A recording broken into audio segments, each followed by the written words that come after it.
Okay, so another question that I get all the time is, okay, Juan, how much do I need to discount the price, or how much do I have to give in credit if the buyer finds some types of needed repairs based on inspections, right? Um, I'm not going to give the house away, and that I totally get it, and it's totally understandable.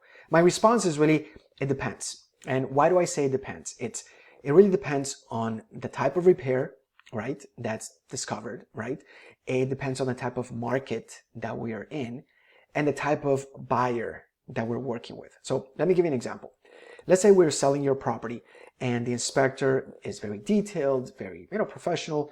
An inspector's job is to find everything that's wrong with the property, right? Everything from a hairline crack on a tile to termites, right? Something, or a leaking roof, or plumbing, something like that.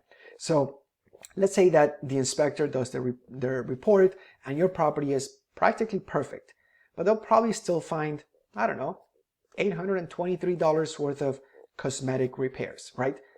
If your property is very unique, or maybe we're in a market where there are more buyers than sellers and there's nothing else like your property, we might just, first of all, it may not be an issue. The buyer might just say, we got the inspection report.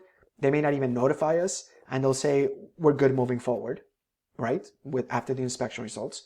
Even if the buyer says, listen, here's the inspection, and it turns out that there's $823 worth of cosmetic repairs. If we're able to, depending on the market, we might just say, okay, thanks for letting us know, but we are not looking to give you any credits or any discounts. Let us know if you're still interested. Otherwise, we have 5 other people that are interested, right? If we're in that type of market. Now, if it's something that's a lot more serious, for example, let's say the inspector goes in there and they happen to, maybe your property is, let's say, an older property from, I don't know, the 50s or older, and the buyer maybe orders a specific plumbing inspection, and they discovered that the plumbing is cast iron and it's already corroded and it's already broken and something like that, right? Maybe with a video camera, right? Like plumbing inspections, sometimes in older properties, it would be important to do that type of inspection. So if that happened, then number one, we would ask for proof, right? A video, a detailed inspection report from a licensed plumber or inspector that's documenting this as a fact. And then depending on what it is, we might get 1 or 2 or 3 other quotes to see what would be a fair price to fix that issue, right? And then if you as a seller are still motivated to sell, then we are really going to be in a position where we're going to have to disclose that to any other future buyer. And so it's probably going to be in our best interest to try to work with this buyer, assuming that they're still motivated. Now, if the buyer, for example, let's say that it costs, I don't know, $20,000 to repair the plumbing, and the buyer says, I want a $100,000 discount, that's not reasonable. But if the buyer says, look, we got 3 estimates, they all came out on average about $20,000, I'm willing to move forward if you give me a $20,000 discount or credit, we're probably going to tell you that that's fair. And you'll probably agree if it's a major situation like that, right? Because whether it's that buyer or any other, we're going to have to address that issue in the future, right? Otherwise, we're not going to be able to sell the property, because in its current condition, it also will become uninsurable and unfinanceable, right?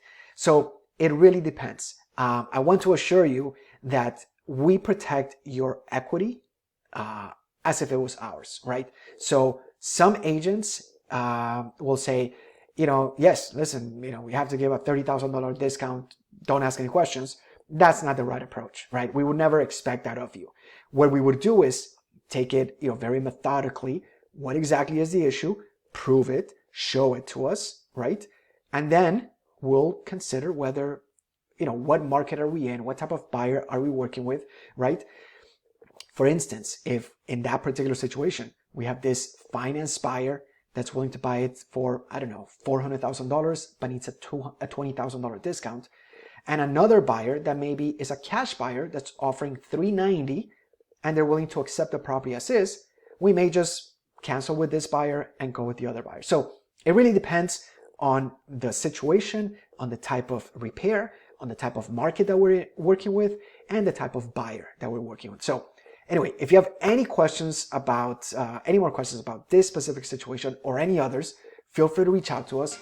We're happy to clarify, and I will see you in another video.